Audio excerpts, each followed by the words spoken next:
যেখানে বসে আলোচনা করতেছি এখান থেকে মাত্র 200 গজ দূরে সমুদ্র প্রবাহিত হয়ে গেছে। এই সমুদ্রে লবণাক্ত পানি আল্লাহ রাব্বুল আলামিন বিশেষ প্রক্রিয়ায় তিনি আসমানে তুলে নেন। ওই রংধনু বলেন আর যাই বলেন না কেন, আকাশে তুলে নেন ওই পানিটা। এবার তিনি ফিল্টারিং করেন, রিপেয়ারিং করেন, লবণাক্ততা দূর করে দেন। মিষ্ট পানি আকাশ থেকে তিনি বান্দা বান্দীদের জন্য, পশু পাখিদের জন্য, প্রাণীকুলের জন্য তিনি ফোটায় ফোটায় নাজিল করে এটা দুনিয়াবাসীকে জানায় দেন। এই ক্ষমতা শুধুমাত্র আমি আল্লাহর, আর কারো না। একটু জোরে বলা যাবে কি মারহাবা? কিন্তু সারা দেশে, বাংলাদেশ সহ বিশ্বের অনেক জায়গায় বৃষ্টির জন্য সলাতুল ইস্তিসকা নামাজ আদায় করা হচ্ছে, এরপরও বৃষ্টি হচ্ছে। কারণ কি? আমি কলেজে পড়তাম 1995 সনে, 94-95 শিক্ষাবর্ষ, আর 96 সনে কলেজের ইন্টারমিডিয়েট পরীক্ষা। তো আমার যুক্তিবিদ্যা ছিল। যুক্তিবিদ্যায় বলা হতো কারণ বিনা কার্য হয় না। প্রত্যেকটি কাজের পিছনে কারণ আছে, প্রত্যেকটি কাজের পিছনে কারণ আছে। আখির জামানার পয়গম্বর বলেন, মান বানা লিল্লাহি মসজিদান বানাল্লাহু লাহু বাইতান ফিল জান্নাতে। যেই ব্যক্তি একখানা ঘর নির্মাণ করবে, আল্লাহ পাকের উদ্দেশ্যে মসজিদ ঘর নির্মাণ করবে, সেজদা দেবে, আখির জামানার পয়গম্বর বলেন ওই মানুষটা কিয়ামতের ময়দানে আল্লাহ তাআলার জান্নাতে একখান ঘর পাবে।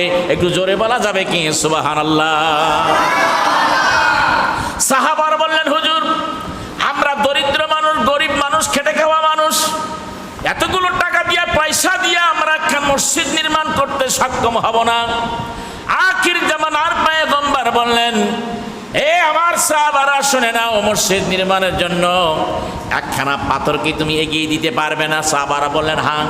বলে একটু খেজুর কি দিতে পারবে না? সাহাবারা বললেন হ্যাঁ। তুমি কি একটু পরিশ্রম দিতে পারবে না? বলো হ্যাঁ। তুমি কি একটু কালেকশন করে এখানে সহযোগিতা করতে পারবে না? সাহাবারা বলেন হ্যাঁ।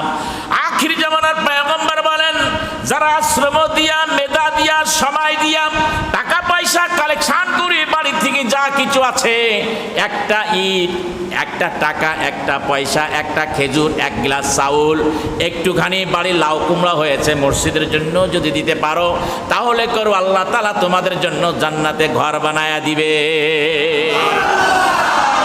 একটু আস্তে হয়ে গেল, জোরে সোরে বলেন সুবহানাল্লাহ।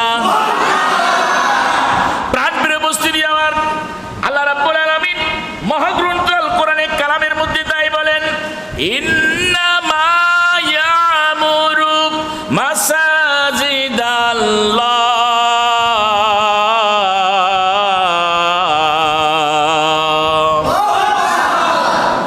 মান আমানা বিল্লাহি ওয়াল ইয়াউমিল আখির ওয়া আকামাস সালাতা ওয়া আতাজ যাকাতা ওয়া লাম ইয়াখশা ইল্লাল্লাহ ফাআসা উলাইকা আইয়াকুনু মিনাল মুহতাদিন।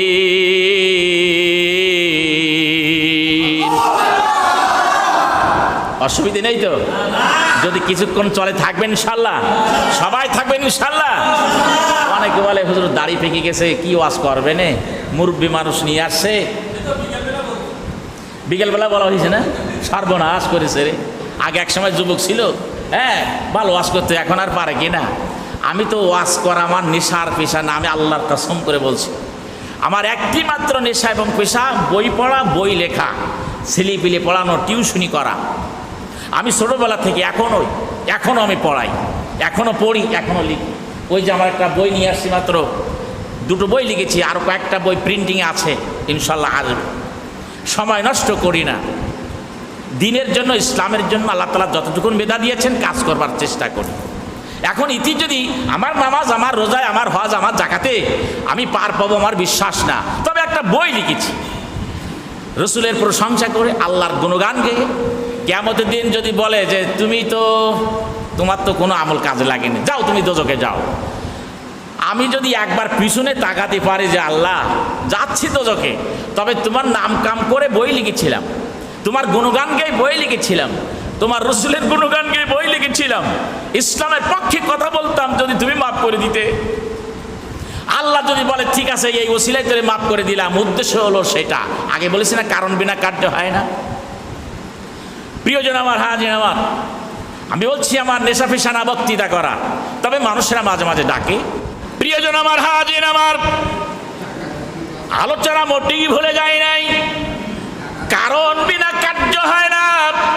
যুক্তিবিদ মিল, যুক্তিবিদ্যার একজন লেখক যার নাম হলো যুক্তিবিদ মিল, দর্শন দিয়েছেন বিনা কারণে কোনো কার্য সংগঠিত হয় না। আল্লাহ পাক কেন বৃষ্টি বন্ধ করে দিলেন? নিশ্চয়ই এর পিছনে একটা কারণ আছে। কেন অত তাপ তিনি দিলেন? নিশ্চয়ই এর পিছনে কারণ আছে।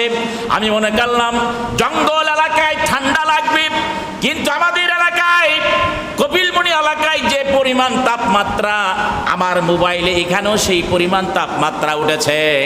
আমরা লক্ষ্য করেছি 41-42 ডিগ্রি তাপমাত্রা আমাদের এলাকায়, এখানে এসেও দেখলাম 41-42 ডিগ্রি তাপমাত্রা। এরপরে চুয়াডাঙ্গা হয়েছে 43.8, সব থেকে বেশি তাপমাত্রা যশোর অঞ্চলে। প্রিয়জন আমার, হাজির আমার, হিট স্ট্রোকে গরমের কারণে বহু মানুষ চলে গিয়েছেন, এন্তেকাল করেছেন। অন্তত আল্লাহ তাআলা আমাদেরকে বাঁচায় রেখেছেন। যারা মারা গেছে আমি তাদেরকে বলি, আল্লাহ তুমি তাদেরকে জান্নাতে দিও, যদি মুসলমান হয়, ইমানদার হয়, আল্লাহ তুমি তাদেরকে জান্নাতে দিও। আল্লাহ তাআলা কেন